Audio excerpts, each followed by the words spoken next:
হঠাৎ তাকে ছেড়ে দিলে কেন? আল্লাহর ভয়ে। কারণ বিয়ের আগে কোনো পুরুষ এবং নারীর মধ্যে সম্পর্ক রাখা বা অবৈধ প্রেম থাকা হারাম। আরে সম্পর্ক হবে কেন? তোমরা তো জাস্ট কথাই বলতে, জাস্ট শুধু চ্যাট করতে, কোথাও তো একসাথে ঘুরতেও যেতে না। কিন্তু হাদিসে এসেছে, যখন কোনো পরপুরুষ আর পরনারী একান্তে মিলিত হয়, তখন সেখানে তৃতীয় জন হিসেবে শয়তান থাকে। আর তাছাড়া কুরআনে সূরা বনী ইসরাঈলের 32 নম্বর আয়াতে আল্লাহ বলেন, জিনের কাছেও যেও না, ওটা অত্যন্ত খারাপ কাজ এবং খুবই জঘন্য পথ। কিন্তু যতদূর জানি সে তো দিনদার, আর তুমিও জানা মতে সে কখনো তোমাকে খারাপ কাজে উৎসাহ দিত না, বরং তোমাকে আরো খারাপ কাজ থেকে দূরে থাকতে বলতো। হ্যাঁ, তা সত্যি, কিন্তু হারামে জড়িয়ে থাকলে কেউ দিনদার থাকে না। এটা ঠিক যে সে কখনোই আমাকে খারাপ পরামর্শ দেয়নি, সবসময় ভালো উপদেশ দিয়েছে। আচ্ছা, তোমার কষ্ট হয় না এইভাবে তাকে ছেড়ে দিলে?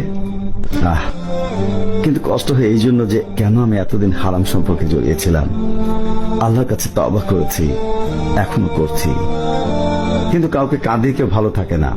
তার চোখের পানি যদি তোমার জন্য অভিশাপ হয়ে দাঁড়ায়, তখন তাকে এইভাবে কষ্ট দেওয়া কি ঠিক হলো? আল্লাহর অবাধ্য হয়ে মানুষকে খুশি রাখার মধ্যে কখনো কল্যাণ থাকতে পারে না। আর যতটুকু জানি সে কখনো এরকমটা করবে না, আমাকে ভুল বুঝবে না। কিন্তু মাঝে মাঝে তো একটু খোঁজ নিতে পারো, কেমন আছে, কি খবর। খোঁজ নেওয়াটা শয়তানের এক ধরনের ওয়াসওয়াসা। আর মাঝে মাঝে খোঁজ নেওয়া মানে নিজেকে দুর্বল করে ফেলা, হারামে আবার জড়িয়ে ফেলা। আচ্ছা, এইভাবে কতদিন চলবে? যতক্ষণ আল্লাহ কিছু ফয়সালা করেন।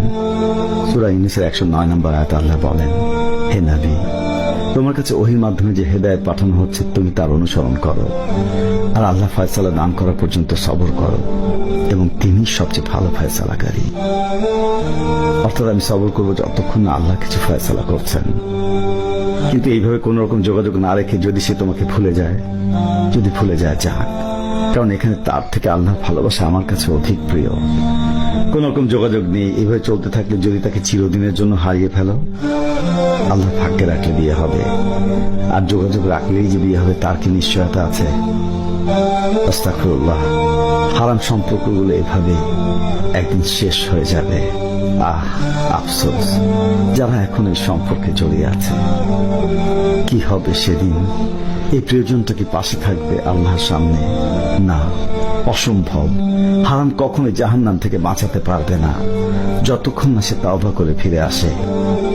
ফিরে এসো আপন রবের কাছে।